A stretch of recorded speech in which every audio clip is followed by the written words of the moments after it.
За сайн байцгаана уу. Эхний өдрийн хичээлээрээ та бүхэнтэйгээ уулзах гэж байгаадаа маш их баяртай байна. За эхний хичээлийн сэдэв болохоор хэрхэн хөхөөр хооллох нь бид бүхэн турхад нөлөөлдөг вэ? Үүнийг сайжруулах арга замууд юу вэ? Ээжүүд яагаад хөхөөр хоолж явах үедээ юун дээр алддаг учраас чи нэмдэг вэ? Сэдвийн дагуу ярилцах гэж байна. За тэгэхээр хамгийн түрүүнд бид нэр ойлгох ёстой зүйл юу вэ гэхээр бид бүхэн бүгдээрээ жирэмсэн байх хугацаанд эхэлж нэмдэг тийм ээ. Энэ нь болохоор дааврын өөрчлөлттэй холбоотой байдаг. Жишээлбэл бид нар сарын тэмдэг ирэхэд болдог тийм үү? Мөн ураг болон ээжийг 9 минут учруулахын тулд бие хамгаалах тогтолцоо идэвхжиж бидний дааврын тогтолцоонд бүхэлдээ өөрчлөлт гардаг. За тэгвэл зарим ээжүүд жирэмсэн болохоос өмнө дааврын хямралтай явж идэг. За тэгээ жирэмсэн болох тохиолдол байдаг. За дааврын шалтгаан тархалт гэдэг бол өөрөө маш том сэдэв байдаг. Үүний шалтгаандаа 5 төрлийн тархалт үүсдэг. За эдгээр айл нэг нь байгаа тохиолдолд ээж жирэмсэн байх хугацаанд жин нэмдэг. Төрсний дараа ч хүртэл жин нэмдэг. Тэгвэл энэ хүү жин нэмэлттэй төрөөд хөхөөр хоолж явах үедээ тэмцэх бүрэн боломжтой байдаг ээж хүн. За энэ яаж вэ гэхээр биднэрт окситоцин болон пролактин дааврын нөлөөндор ээжүүд турах боломжтой болж эхэлдэг гэсэн үг. За яагаад вэ гэхээр окситоцин гэдэг даавар бол юу вэ гэхээр бид нар нэг өвдүүлдэг тайраа гэж мэддэг те оё гэж бас нэрлэдэг. Энэ юу юм гэхээр төрөх жах явцад умайг хүчтэй бацлуулж умайн агшилтыг нэмэгдүүлдэг ийм даавар ахна нь үнийг төрөх явцыг сэдэх зорилгоор бас ашигладаг. За ээж хүн яг төрөх явц эхлэх үед умайг хүчтэй бацалдаг тийм үү? Умаа агшдаг гэсэн үг. За энэ үед бидний биеэс окситоцин ялгардаг бахнэ. Тэгвэл энэ окситоцин гэдэг даавар бол өөрөө хайрын даавар буюу ад жаргалын даавар гэж үздэг. Ээж хүүхдийг хөхүүлэх тоолнд хөхний товчийг цочирсноос тархинаас окситоцин даавар ялгардаг. Энэ нь бие мах бодод дараах нөлөө үзүүлдэг. За нэгдүгээрт болохоор мэдээж хайр хүрэх сэтгэл мэдрэмжийг төрүүлдэг гэсэн. Бид нар хүүхдэд хараад хайр хүрдэг шүү дээ. За дээрээс нь сэтгэл ханамжийг төрүүлдэг. Энэ юун дээр илэрдэг вэ гэхээр жишээлбэл багахан хэмжээний хоол идэхэд амархан цадхан мэдрэмж төрнө гэсэн үг. За мөн маш багахан зүйлийг зүйлд баярлна, маш амархан зүйлд гомддог энэ сэтгэл мэдрэмж төрөхөд бас окситоцин даавар нөлөөлдөг. За мөн ээж ядарсан ч гэсэн шөнө нэг толгоогоо тавихад л нэг мэдгээд нам унтчихдаг шүү дээ. Маш гүн бат бүх нойрсоход тусалдаг ийм даавар ахнэ. За тэгвэл пролактин даавар яаж нөлөөлдөг юм гэхээр пролактин даавар эсрэгээр ихэнхдээ нөлөөлдөг. Пролактин дааврын нөлөөгөөр биднэрт хөхний сүүний үүсэлт явагдаж хөхний булчирхаанууд ихтэвчин хөхний булчирхаанаас хөхний сүү үүсдэг. Тэгвэл пролактин даавар эсрэгээр жоохон таргалуулах нөлөө байдаг нь юу вэ гэхээр бидний хоолны дуршлыг нэмэгдүүлдэг. Бүр төрөөгүй жирэмсэн биш эрэгтэй хүнд мөн эмэгтэй хүнд пролактин нэмийг буюу пролактины шалтгаанд тархалт гэдэг өвчин бас үүссэн байдаг шүү дээ. Тийм учраас пролактин даавар уг нь бас хэрвээ зарим хүн хөхүүл ээжүүд хөхүүл авах хугацаанд бүр тураад бүр жижигэрчдэг шүү дээ тий. Энэ юутай холбоотой вэ гэхээр тэр ээжид нөлөөлж байгаа дааврын нөлөөллүүд өөр байна гэсэн үг. Тэгэхээр бас мэдээж энийг ойлгохын тулд бид бүхэн өөр ингэсэн биеийн дааврын онцлог, бие махбодын онцлогийг мэдчих юм бол энэ бүдийг ялгах боломжтой. Энийг болохоор 3 дахь толгойнхын хичээл дээр ярилцсан гэж ярьсан шүү дээ тий. За тэгвэл тэгвэл окситоцин пролактин дааврын нөлөө байдсан бол бид нар турах боломжтой байна шүү дээ. За үүнүүдийг маш олон судалгаагаар баталсан байгаа. Жишээлбэл окситоцин дааврыг сүүлийн үед нийлэг аргаар гаргаж авч хэд тархалттай ходоодыг тарих хагалгаа хийх эсрэг залттай ийм өвчтөнгүүдэд окситоцин дааврын нөлөөгөөр тураах ийм бэлтгэл хүртэл хийж байгаа. За тэгвэл ээж хөхөл бах хугацаанд ямар болт юм бэ гэхээр за бид нарыг ерөнхийдөө бодис солилцооны хувьд аваад үзэхэд 3 ангилж болдог. За нэгдүгээрх нь болохоор нэгдүгээр бүлгийн хүмүүс нүүрс усыг энергийн их үүсвэр гэж ашиглаж хоолоор орж ирсэн нүүрс усыг энергийн их үүсвэр гэж ашиглан түлш болгон зарцуулж чаддаг. За хоёрдугаар бүлгийн хүмүүс бол зөвхөн өөх тосыг түлш болгон ашиглаж энергийг зарцуулж болдог. За 3 дахь бүлгийн хүмүүс нь өөх тос болон нүүрс усыг аль нэг нь түлш хэмээн харж энергийн зарцуулалтанд оруулж чаддаг гэсэн. Энэ нь юу гэсэн үг юм бэ гэхээр за жишээлбэл энгийн бензин түлштэй машин, за цахилгаан мотортой машин, хайбрид машин л гэсэн үг. Бид нар юу идж байгаа вэ гэхээр бид нар хоол хүнс идэж энерги их үсэр авдаг шүү дээ, тийм ээ? Бүгдээрээ мэдж байгаа гэж ярьж байна. Энэхүү энерги их үсрийг зарим хүмүүс яг энэ бензин машин шиг ашигладаг. Энийг болохоор хэдүүл нүүрс ус гэдээ ойлгочих. За зарим машин цахилгаан мотороор ажилладаг байж болно. Энийг бүгдээрээ өөхтөс ашиглан ажилладаг гэж ойлгож болно. Хайбрид машин гэж байна те. Цахилгаан болон энгийн мотор хоёулаа одоо хавсарсан ийм машинууд. Тэгвэл ээжүүд бид яг хайбрид машин шиг ажиллах боломжтой байдаг. Тэр хүн төрөлхийн нүүрс усыг энерги хөөсөр ажиллахад ашигладаг байна уу? Өөх тосыг энерги хөөсөр болгож ашигладаг байна хамаагүй. Хөхүүлүүд хайбрид машин шиг бид нар ашиглах боломжтой байдаг. Тэгэхээр юу ч идэж уусан тэрийг энерги хөөсөр болгож чадна гэсэн үг. Гэтэл одоо нүүрс ус зөвхөн иддэг байгаад өөх тосыг одоо энерги хөөсөр болгож ашиглаж чаддаггүй хүмүүс өөх тосыг өөх тосол болгож хоримтлуулна гэсэн үг. Тэгвэл нүүрс ус өөх тосыг одоо энерги хөөсөр ашигладаг байлаа гэхэд нүүрс ус эзэн тохиолдолд нүүрс усыг ашиглаж чадахгүй юм чинь энэ бүхэн хүн яахаа гэхээр одоо биедээ хуримтлуулад за бүр яаралтай тохиолдолд үнийг ашигланаа гэд ингээд хуримтлал тэгээд харгалалт үүсэт байдаг гэсэн үг. Хайбрид машин бол за нүүрс усны төрлийн эмч бай, өөх тосч бай, аль алины нийцсэн ч энерги их усээр болгож ингэж ашиглаж чаддаг учраас тэр хүмүүс ихэнхдээ таргалдаггүй байна шүү дээ. Таргалдаггүй хүмүүс байдаг шүү дээ. Төрөлхийн юм угаасаа нэмжээ нэмдэггүй те яаж ч идчихсэн, яаж ч ихэр идчихсэн, таргалдаггүй тийм хүмүүс байдаг. Тэр хүмүүсийн онцлог нь энэ ахна шүү дээ. Тэгэхээр хөхүүлээжүүд бүгд ийм хайбрид машин шиг ажиллаж чаддаг учраас бид нар хангалттай хэмжээнд турах боломжтой. Гэтэл бас турч чаддаггүй. За энэ турч чаддаггүйн шалтгаан нь бол за түрүүнд бид дурдсан. Хамгийн ихнийх нь болохоор тухайн ээж жирэмсэн болохоос өмнө дааврын өөрчлөлттэй байсан тохиолдолд турч чаддаггүй. Нэгсэнтэй биеийн эрүүл мэндийн байдал ямар байгаагаас шалтгаална. Эхний шалтгаан. За хоёр дахь шалтгаан нь хэтрүүлэн иддэг. Нэг гэсэндээ идэх буруу зуршилтай гэсэн. Цаг үргэлж иддэг, цаг үргэлж амттай зүйл иддэг, хэтрүүлэн идэх буруу зуршилтай. Хоёрдугаарт. Гуравдугаарт нь тэр ээж угаасаа нэг шингэн юм уухан уудаггүй нэг хүмүүс байдаг шүү дээ. Хангалттай хэмжээний биеийнхаа цангааг тайлах, биеийнхаа одоо шингэнийг нөхөх хэмжээнд ууж чаддгүй юм хүмүүс байдаг. За цус багталттай хүмүүс дөрөвдөг шалтгаан нь за мэдээж төрөлт хүүхдтэй холбоотойгоос гадна гэр бүлтэй байгаа стресс гэж болно, ажлын стресс гэж болно тий. Маргаантай юм стресстэй хүмүүс байж болно. За нойр гүйдэлтэй 6 дахь нь, 7 дахь нь архаг ядаргаатай.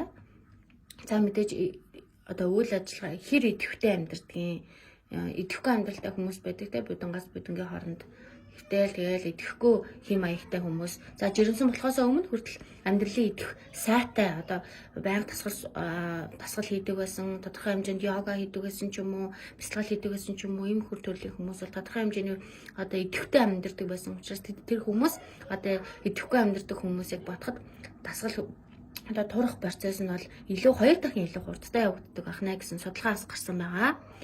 За эдгээр ийм 7 шалтгааны улмаас ээж турах боломжтой байсан ч турч чаддаггүй. Тэгэхээр бүгдээрээ энэхүү 7 зүйлтэй тулж ажиллах шаардлагатай гэсэн. Эдгээр 7 зүйлтэй тулж ажилласан тохиолдолд бид нар хангалттай хэмжээнд бензингээ хасаж чадах нэ. За тэгвэл та бүхэн нэг сонирхолтой судалгааг тайлбарлаж өгье л доо. Окситоцин дааврын нөлөөгөөр бидний сав агшдаг гэсэн. Тэгэхээр 6-7 хоногийн дараагаар ээжийн хэвлийн тойрог өмнөх хэвлийн тойрогтой дүүцхүүц хэмжээнд очсон байх ёстой. Яагаад тэгэхээр бид нэр 6-7 хоногийн турш бидний сав тодорхой хэмжээнд хүчтэй агшсаар л байдаг. Окситоцины нөлөөгөөр хэвийн хэмжээнд очиход агшсаар л байдаг. Гэтэл энэ яг юу нь ямар үед явагддаг вэ гэхээр бид нэр хөхөөр хаалж явах үед явагддаг.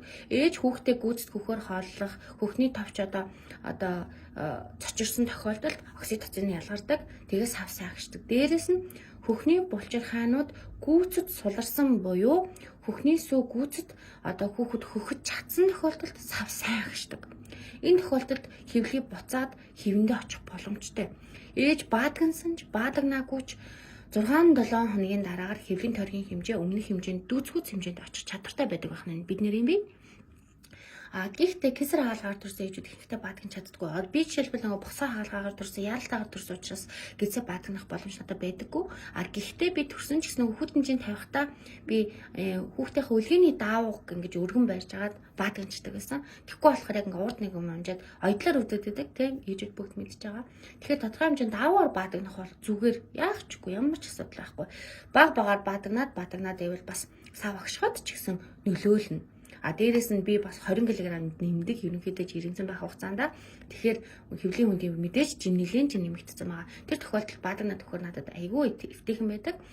Хэрвээ энд одоо төрөх гэж байгаа кесаргалгаар төрөх гэж байгаа ээжүүд байх юм бол бас төрснийхаа дараагаар баадрна зүгээр даавуугаар хөнкөн бадрнаад үзээрэй. Ямар ч ус оргүйгээс бол дээр шүү. За дараагийн нэгэн мэдээлэл юу вэ гэхээр хөхүүл ээжүүд за 6 сарын дараагаас эхлээд хөхүүл биш буюу угчаад одоо хоолтой ээжтэй харьцуулахад маш эрчимтэй турдаг гэдгийг солонгос эрдэмтдүүд бас нотолцсон байгаа. Тэгэхээр бид нэр эхний 6 сараас амар турхгаал, жингээ хасгал оролдоод авах шаардлагагүй 6 сарын дараагаас эрчимтэй турах тэр нөхцөлийг нь энэ 6 сартаа бүрдүүлэх нь бидний зорилго. Тэгээ миний энэ хичээлийн зорилго.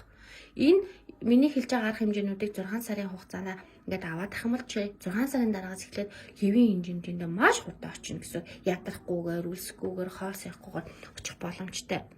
За төрөөд болохоор эхний хугацаанд бидний биед өөх хоригдлогдохоос гадна давхар маш их хавантай байдаг. Тэгэхээр энийг юу гэж үздэг вэ? Тэгэхээр эхний 7 хоногт 300-аас 500 грамжин ээж хасдаг. Төрсний дараагаар эхний 7 хоног. Энэ нийтдээ нэг 4-7 хоногийн хугацаанд үргэлжлэн гэж үздэг байна. 300-400 грамм хасах боломжтой. Ингээ яваандаа энэ багасаар 6-7 хоногоос хойш 7 хоног бүр штэ 2-3 паунд буюу одоо 800-аас хэл 200 грамыг хасах боломжтой байдаг. Энд ч нэг арай бага жин хасна гэсэн үг байхгүй юу? Эхлээд эрчимтэй хасж байгаа дараа нь арай бага хасч эхэлнэ гэсэн үг. За энд юу нөлөөлж болох юм бэ гэхээр хэдүүлэн одоо ярьж байгаа зүйл байгаа шүү дээ тий. Хамгийн түрүүнд бид бүхэн хөхөөр маш сайн хооллох хэрэгтэй.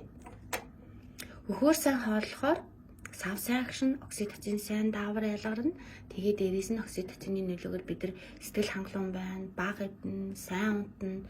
За хайбрид машин шиг сайн ажиллана. Юу ч идэж болсон бай түүнийг энерги их өсөр болгож ашиглаж чадах нь. Тэгэхээр хөхөөр маш сайн хооллоно. За хоёр дахь зүйл бол бид бүхэн шингэн зүйлийг хангалттай хэмжээнд уун. Гэхдээ шингэн зүйлийг уун гээд усуугаад ээж болохгүй. Аль болохоор ясны шүл юм уу яг ингээ бидний амны цангаа буюу шингэний дутагдлыг нөхөхөц хэмжээний тэм шингэнүүдийг уух хэрэгтэй. За сайн хилээд авъя та бүхэн сайн одоо сонсоод байгаарай. Хамгийн түрүүнд бол ясны шүл байдаг. Ясны шүлийг ер нь бол би нэг 2 халуун савнд хийж тавьчаал ер нь бүтэн өдрийн турш шуудаг. Ягаад тэгэхээр энэс илүү ясны шүлнээс өөр бус шингэнийг одоо өөрөө бэлдэж уухад жоохон цаг ороод байдаг учраас би 2 бага насны хүүхэдтэй. За тэгэхээр нөгөөх нь болохоор халуун усанд өргөс тэмхийг хийгээд хандлаад тэгээд ууж болно. Өргөс тэмх бас маш сайн хүний биеийн шингэнийг нөхдөг. За 3 дахь шингэн зүйл бол цагаан лир гэдэг те гоё амттай мэдмээр санагдаад байвал цагаан лирийг халуун одоо усанд нэг 3 минут орчим буцалгаад за эндээ улаан чавх хийж үл их зүгээр байдаг. Улаан чавх хийгээ чимэх ногоон гонд хийчих хэрэгтэй. Ногоон гонд бол одоо хөхөнд сүү оруулах хүнснүүдийн номер 1 болж одоо тэмдэглэгдсэн байгаа дэлхий дээр. Тэгэхээр ногоон гонд гэд гадуур голдно.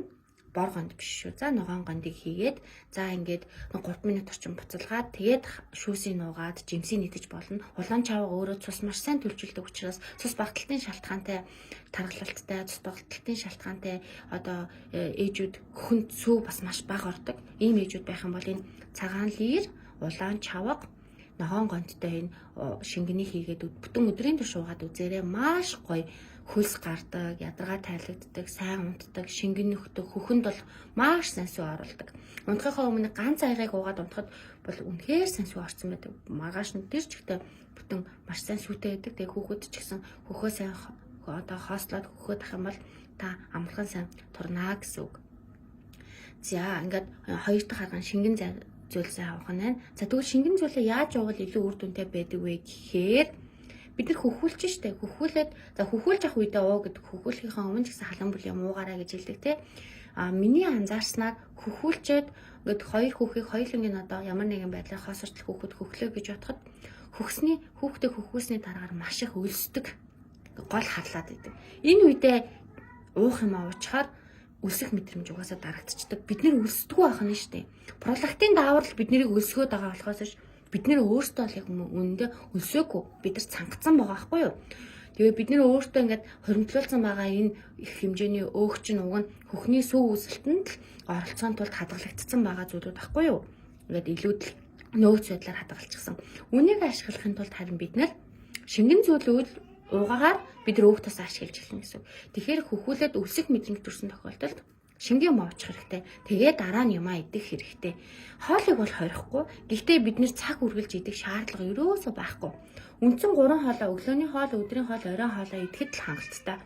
Энэ хоолуудыг маш комплекс буюу одоо нүүрс ус, мах, тэгээд будаа, ногоо гэд бүх юм ингээ хангалттай гурилдашулж байсан болно хамаагүй. Энэ хоолоо яг өглөө, өдөр, оройноо идээд үүнийхээ завсраар харин өлсөх мэдрэмж төрөд ах юм бол шингэн зүйлээ сайн авах хэрэгтэй.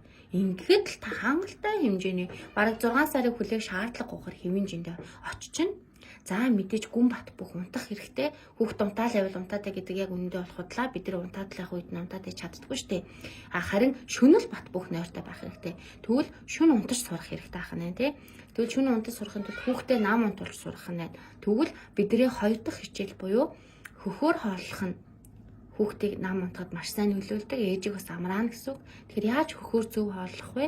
Хөхөөр зөв амлуулж зөв хооллохоор яаж одоо ингэж ээжид ямар ач холбогдолтой байдгийг дараагийн хичээлээр бүгдээрээ ярих болно. За тэгэхээр өнөөдрийн хичээлийг ойлгосон байх гэж найдаж байна. За нэг зүйлийг бас нэмэж хэлэхэд бид нэр одоо жирэмсэн байгаад төрсний дараагаад биднэрт одоо бидний бие басны ямар өөрчлөлт гардаг вэ гэхээр бидний бие өөхийг хуримтлуулдаг даавар гэж байдаг, өөхийг шатаадаг дааврууд гэж байдаг. За өөхийг хуримтлуулдаг даавар гэдэгт нь юу ордог вэ гэхээр инсулин, эстроген, бүрний дэд булчирхаанаас ялгардаг стрессийн даавар. Энэ 3 дааврын нөлөөгөөр биднэрт өөх хуримтлагддаг. Тэгвэл эсрэгээрээ 6 төрлийн өөх шатаах даавар байдаг бидний биед. Энэ 6 төрлийн өөх шатаах даавар глюкагон, за insulin like growth factor, за тэгээд мөн T3, тестостерон, адреналин, өсөлтийн даавар гэдэг энэ 6 дааврын нөлөөгөөр бид бүхэнд өөх шатаах процесс явагддаг. Тэгвэл хөхүүл байх үед ээж төрсний дараа энэ 6 даавар зургуулаа идэвхжих боломжтой байдаг бид бүхэнд. Гэтэл ихэнх ээжүүд нөгөө жирэмсэн байх хугацаанд маш их хэмжээнд иддэг. Тэнгүүд нөгөө өөх хоригдлолтой даавар болох инсулин, эстроген дааврын өөрчлөлтөнд бас ордог тийм ээ. Тэгээд стрессийн дааврууд өөрсдөө маш хүчтэй идэвхжүүлсэн байдаг учраас төрсний дараагаар юуныг одоо намжааж чадахгүй байгаа тохиолдолд үргэлжлүүл хэмжээ нэмээд байдаг. Гэтэл энийг намжаагаад эсрэгээр нь өөх шатахын 6 төрлийн дааврыг одоо идэвхжүүлж чадах юм бол бас ээжүүд маш хурдан одоо ямарваа нэгэн золиос гарахгүйгээр, үлсгүйгээр, ядарахгүйгээр, нэмэлт, бэлтгэл эдгээр хэрэглэхгүйгээр турах бүрэн боломжтой байдаг шүү гэж хэлмээр байна. За ингээд надтай хамт байгаад миний хичээлийг сонсож байгаад маш их баярлалаа. Ойлгохгүй зүйл байвал комментээр дэлгэрэнгүй асуугаарай. Хүмбчвэр мэдээлэлтэй энэхүү мэдээллүүдээс тодорхой чухал гэсэн сэдвүүдийг би оруулах байгаа. За ингээд дараагийн хичээлээр уулзцгаая. Түр баяртай.